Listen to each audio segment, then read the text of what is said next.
è il momento dei funghi della zucca.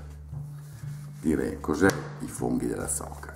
Quelli normalmente che chiamiamo ciodini,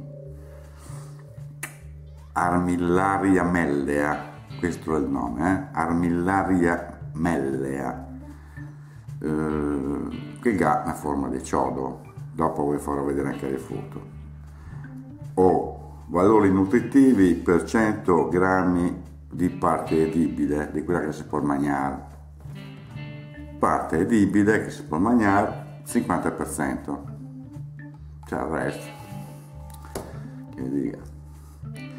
Dopo che 2,1 grammi di proteine, 0,7 di lipidi, 0,1 di carboidrati, 0,1 di zuccheri solubili, fibra alimentare 6,8, le fibre fa bene fibre, e poga ferro milligrammi 0,9, calcio milligrammi 4, vitamina A, chi segna 0, vitamina C milligrammi 5.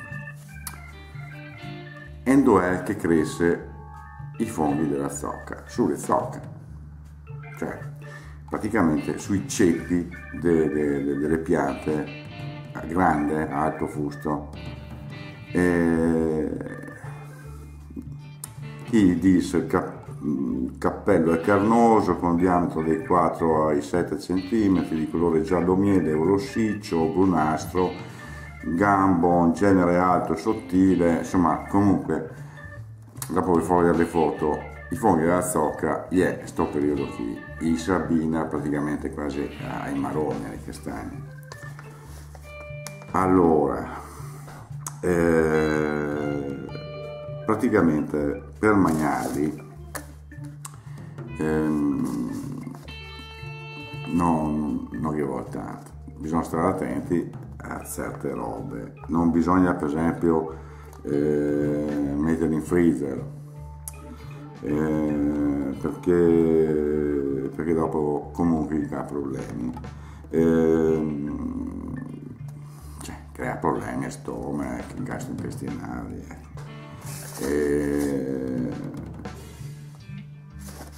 così come non è meglio, è meglio non mangiarli crudi. Non bisogna neanche farne una spazzata, perché il fungo chiodino è particolarmente indigesto e non si deve consumare in grosse quantità, non si fa 3-4 kg dei ciodini, dei funghi della zucca.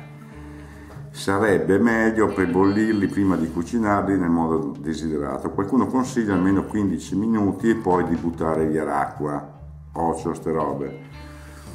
In genere si utilizzano i cappelli e la parte superiore del gambo, a meno che non siano molto piccoli.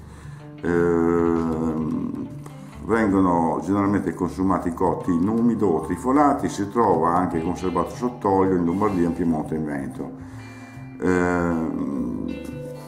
Però i funghi della zucca, dalle nostre bande, che ne dappertutto, pensi solo a sta roba, che zen che va per funghi durante l'estate, va su in natura, e voi magari che i funghi della zucca vicino a casa, chi nell'altro garden, nel basso sacro,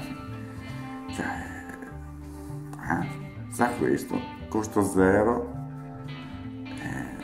non stai mai a massa, come dice esperti, però insomma,